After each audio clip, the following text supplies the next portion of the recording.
Comment elles ont évolué ces fonctions achat et supply chain? Eh bien, bien sûr, elles sont devenues beaucoup plus stratégiques.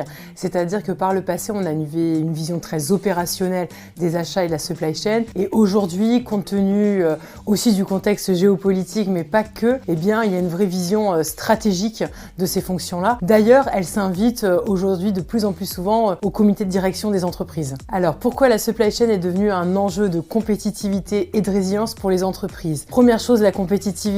La supply chain, c'est un moyen, certes, d'économiser sur les coûts lorsqu'on en optimise bien, mais pas seulement. C'est aussi une manière, par exemple, d'apporter une meilleure fiabilité, un meilleur service aux clients et donc de gagner des parts de marché. Si mon entreprise le fait mieux qu'un compétiteur, alors il y aura plus de clients qui seront intéressés par ce service-là. En termes de résilience, les enjeux sont énormes.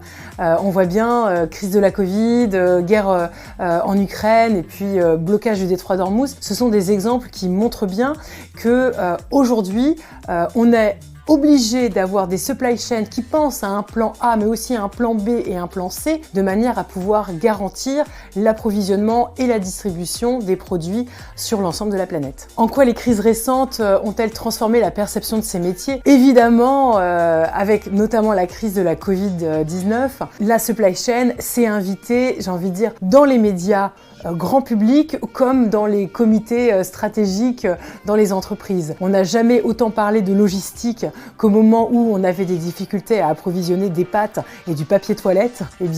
Cette réflexion, j'ai envie de dire, du grand public a poussé également les entreprises à se poser la question de qu'est-ce qu'elles peuvent faire pour garantir ces approvisionnements. Et donc, comment mieux en discuter en comité de direction si on a invité le directeur supply chain à en parler avec nous.